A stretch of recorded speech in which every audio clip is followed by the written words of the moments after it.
हाँ जी, रेडी। स्वागत है।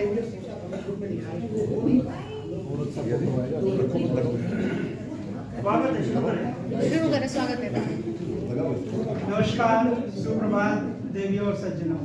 यहाँ पे उपस्थित समस्त आयोजक गण, कविगण, लेखक गण, प्रिंट श्रोतागण, मैं कवि श्री रोशन पूर्व इंदौर मध्य प्रदेश का रहवासी आप सबको हार्दिक शुभकामनाएं, बधाई देता हूँ। और मुझे यह अनमोल अवसर मिला बोलने का, मैं आदरणीय प्रोफेसर अंजनी द्विवेदी सर और समस्त मित्रों को धन्यवाद कहना चाहता हूँ। महाकाल का प्रकोप हमारे जीवन में किस प्रकार है? महाकाल नहीं होंगे तो काल कैसे आएगा? सुनिएगा। काल का भोकाल देखो, मौत का ये जाल देखो, सज रही लाश या माया का तुम जाल देखो। काल का भोकाल देखो, मौत का ये जाल देखो, सज रही लाश या माया का तुम जाल देखो। पाप पुण्य का लोभ देखो, जन्म मरण का चक्र देखो। देह शरीर बदलती यहाँ योनियों का हेर फेर देखो।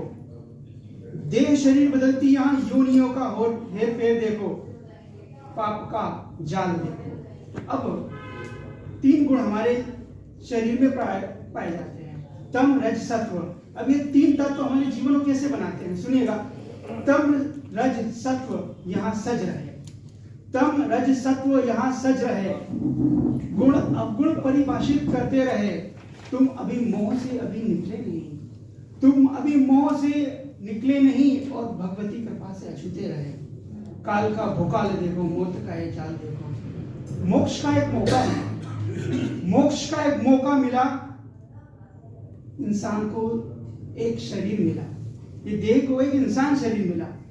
मोक्ष का एक मौका मिला, देह को एक इंसानी शरीर मिला। तब भी आप ना नाम जप रहे, खाली हाथ थे आए, खाली हाथ थे आए और खाली हाथ न गए।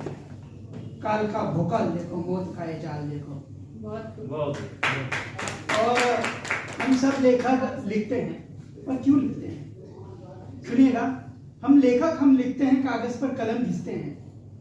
हम लेखक हम लिखते हैं, कागज पर कलम घिसते हैं। इसलिए हम लिखते हैं कई बातें भूल ना जाए, कहीं आगे धूल ना हो जाए। हम वो भी लिखते हैं जो लोग भूल जाते हैं, हम वो भी लिखते हैं जो लोग धूल मानते हैं। हम लेखक हम लिखते हैं, कागज पर कलम घिसते हैं। हम लेखक ही हम लिखते हैं। क्यों लिखते हैं? इसलिए लिखते हैं क्योंकि कोई बातें कोई कहना नहीं चाहता, कोई बातें कोई लिखना नहीं चाहता, और जो बात कहीं नहीं जाती वो कहीं नहीं जाती। जो बातें दिल से कहीं नहीं जाती वो कहीं नहीं जाती। दिल बंद तहखाने में पड़ी रहती है, एक आहट सी आवाज का इंतजार करती है। कभी कभी उन कुंडियों को भी खड़का लिया करो, कभी उन कुंडियों को भी खड़का लिया करो जहाँ पे कोई आस लगाए बैठी रहती है। क्या बात है। और लिखना तो हमारी आदत है, एक उद्देश्य है।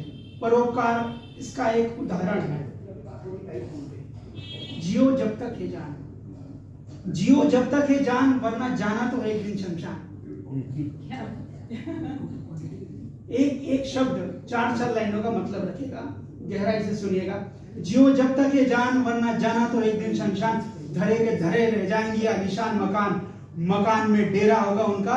जो जीते जी हमारा खून, मरने के बाद हमारी संपत्ति खाते हैं। समझ गए उन दिमागों के बारे में?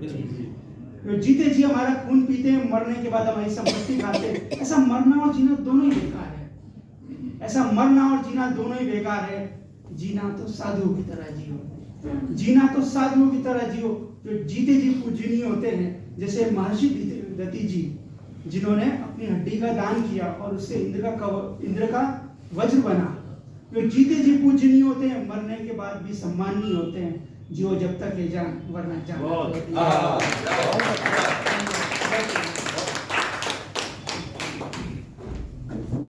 वैसे तो नारी शक्ति के ऊपर अक्सर नारियों के द्वारा ही कहा जाता है कि नारी शक्ति बहुत मजबूत है, मगर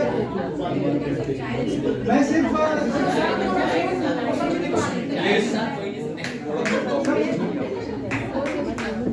एंटरटेन टाइप का हो रहा है।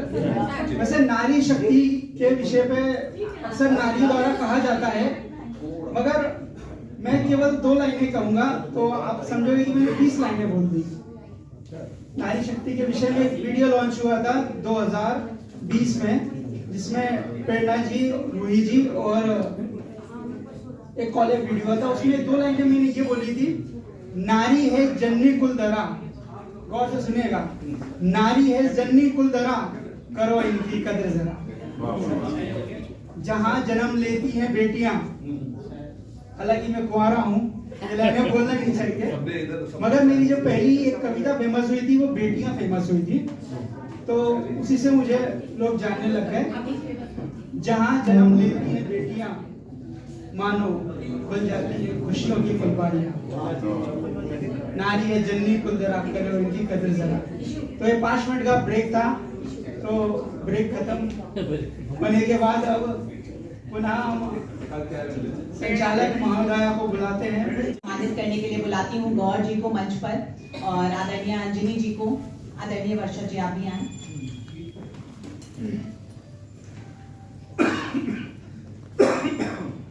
रोशन जी बहुत दूर से आप आए समय निकाल के, और अंजनी जी और विकास जी से जो प्रेम है आपको, उसके कारण आपने ये समय निकाला है, आपका हम तहे दिल से धन्यवाद करते हैं।